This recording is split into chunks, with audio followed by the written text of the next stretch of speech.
অন্তর্বর্তীকালীন সরকার এসেছেন।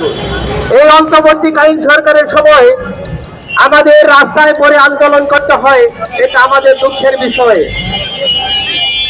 আপনারা জানেন, শিক্ষক মানে এই নয় যে রাস্তায় বসে আন্দোলন করবে।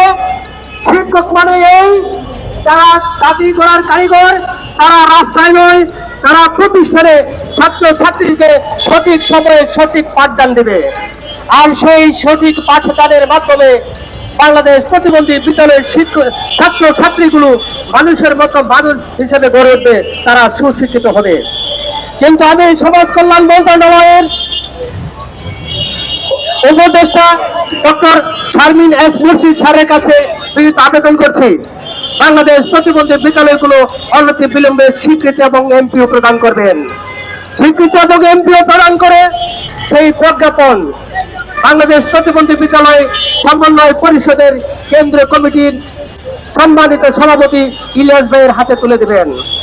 ততক্ষণ পর্যন্ত আপনারা এই প্রজ্ঞাপন জারি না করবেন, ততক্ষণ পর্যন্ত বাংলাদেশ প্রতিবন্ধী বিদ্যালয়ের শিক্ষক কর্মচারী আন্দোলন চালিয়ে যাবে।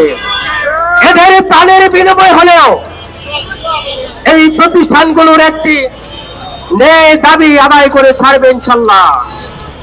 আপনারা ভেবে দেখুন, আমাদেরকে কতবার মন্ত্রণালয়ে ডেকে নিয়েছেন। আপনি একবার বলেছিলেন আপনি এক কথার মানুষ, আপনার কথা কখনো নড়চড় হয় না, কিন্তু এবার কেন আপনি এরকম করছেন? আপনার প্রতি আমাদের আবেগ, আপনার প্রতি আমাদের আকুল আবেদন। আমি বারবার বলছি, মিডিয়া ভাইদের মাধ্যমে আপনি জেনে নিন, অথবা আপনার যে কোনো লোক পাঠিয়ে দিয়ে আপনি আন্দোলনের মাঠ থেকে জেনে নিন, এই শিক্ষক কর্মচারী আপনার কাছে কি চায়? শিক্ষক কর্মচারী কেন রাস্তায় পড়ে থাকবে? আপনার তো লজ্জা থাকা উচিত, আপনার বিবেক থাকা উচিত।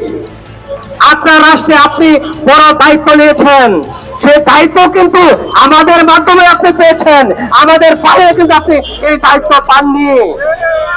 আমি সমাজ কল্যাণ মন্ত্রণালয়ের উপদেষ্টা মহোদয় স্যারকে বলতে চাই, আপনি অনতি বিলম্বে প্রতিবন্ধী বিদ্যালয়গুলোকে স্বীকৃতি এমপিও প্রদান করে এই প্রতিবন্ধী বিদ্যালয়ের শিক্ষক কর্মচারীদেরকে তাদের সম্মানের মর্যাদা দিয়ে তাদেরকে ঘরে ফেরার ব্যবস্থা করে দিবেন। আপনি যদি আগামী 24 ঘন্টার মধ্যে এর কোনো ব্যবস্থা না নেন, তাহলে আপনার বিরুদ্ধে আমরা আপনার পদ থেকে প্রতিবাদ জানাতে বাধ্য হব।